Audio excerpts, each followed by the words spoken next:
Should our choice be Windows 10 32-bit or 64-bit? Before we talk about Windows 10 requirements, we should establish the architecture of the motherboard and its associated components. Then decide on which version of 10 should be installed, Windows 10 32-bit or Windows 10 64-bit. Getting it wrong could spell disaster, wasting our time and effort. To discover this, we have to talk about bits and bytes, a subject that can be somewhat boring, but it is essential to know as computer technicians, and that will help us not to make mistakes. We know that computers work on zeros and ones, and that the CPU contains transistors, amongst other things. This is a symbol for a transistor. It has 3 leads. This is called base, collector and emitter. If we apply a voltage across it, current will try and flow from the emitter to the collector.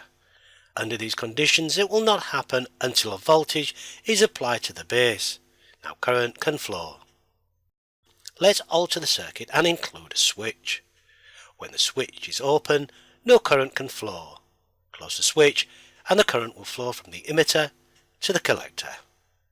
Let's put a bulb in the collector. When the switch is open, no current can flow, so the bulb does not light.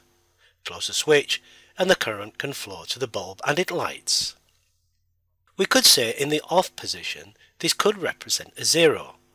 When the switch is closed, the bulb will light, so this could signify a 1. So this circuit represents our 1 bit, and while the bulb is alight, the bit is set. As a single component there's not much we can do with it, so let's add a further transistor or another bit, and examine the possible combinations on the conditions of them. We always work from right to left with binary, so in our example the first bit is the one on the right hand side, and the last bit is always on the far left hand side. So right now they are both off, so we could say 0 0. If we now set the first bit, remember we work from right to left, so we have 0 1. Now set the last bit on, so we have 1 0. There is only one other combination, and that is to set them both on, 1 1. This is a 2-bit number. We could be tempted to say 10 and 11, but in binary there are only zeros and ones. Now we shall add our decimal number under the first 2 bits. First a 1 under the first bit. We double the 1 to make 2 and put that under the last bit. So when the first bit is on, we have a decimal 1, and when the last bit is on, we have a decimal 2. To keep track on our progress, we shall create a table. By setting the first bit on, we have 0 1 in binary and decimal 1. Setting the last bit, we have 1 0 in binary and 2 in decimal. As we have discovered before, the only other combination is to set both bits on, or 1 1 in binary or 3 in decimal. Why 3? Because we have added the decimal 2 and 1 together. So the maximum 2-bit binary number is equal to 1 1 or 3 decimal. Once again, there's little we can do with these, so let's expand our circuit to 3 bits and see the effect. We shall take our decimal 2 and double it to 4. Now when the third or last bit is on, we have a binary number of 100 or decimal 4.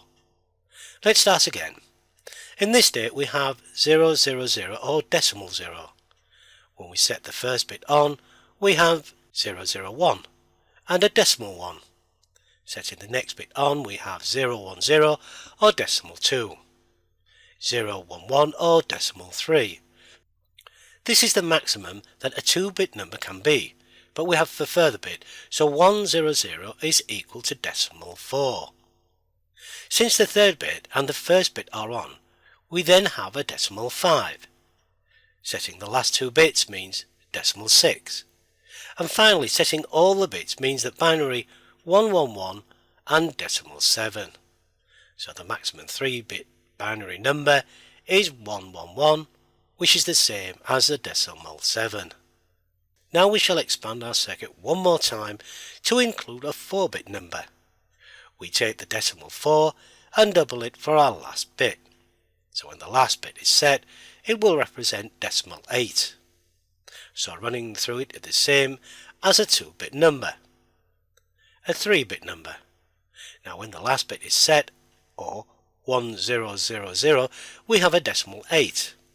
When the first bit is set again, we have decimal 9, and so on until all the bits have been set. Therefore the maximum 4-bit number is 1111 or 15 decimal.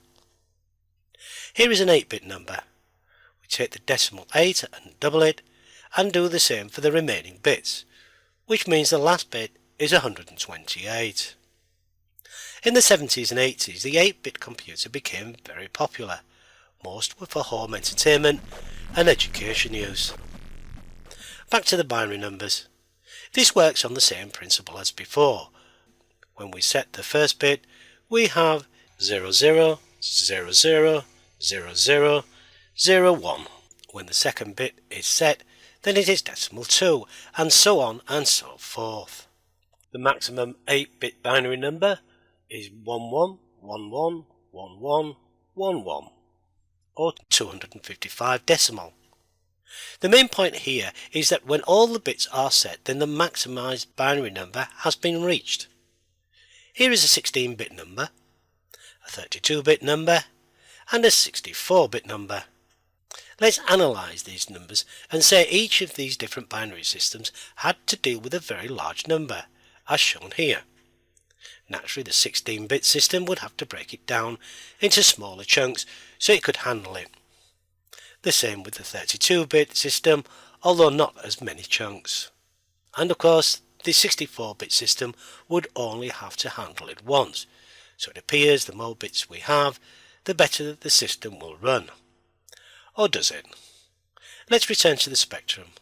If we remove the motherboard and examine some of the components, we can see 2 banks of 8 RAM chips. If we remove one of these, we shall find it having 16 pins. The pins that we are interested in is the address lines. Here they are marked as A0 to A6. In theory, for every bit there should be an address line, and that's not including for the RAM, but almost all of the components that is connected on the motherboard. This can cause problems when manufacturing components that have 64 address lines or more, which makes it difficult and more expensive to produce. Since this is an 8-bit computer, it is referred to as an 8-bit architecture. Now if we examine the binary numbers again, we can see that they're all decimal 1. So there is no mathematical difference in between them. This means that moving small numbers using 64-bit architecture is a waste of resources. We now come to the final question: would a 16-bit OS work on a 32-bit architecture system? Yes, but it would only be using half of the available bits. A 16-bit OS will also work on a 64-bit architecture system, but again there would be 48 wasted bits. Will a 32 OS work on a 16-bit architecture system? No, but the 32-bit OS would work on a 64-bit. Once again, there would be wasted resources. Naturally, a 64-bit OS will not work on a 16 or 32-bit. From this we should conclude if a 32-bit architecture is being used, then a 32-bit OS should be used. If a 64-bit, then a 64-bit OS should be used. One main difference between 32 and 64-bit is memory accessibility. 32-bit has a maximum limit of 4 GB, while 64-bit is just under 17 million terabytes. Naturally, you would be unable to physically right now be able to put that much memory into a computer. Not to mention a lot of motherboards only support 2 to 6 RAM slots and have limitations on the maximum memory supported by the motherboard. Another reason is that 64-bit is able to move much larger numbers, as we have seen, which is preferable in games and CAD systems, etc. Knowing this, we should now understand which operating system should be used.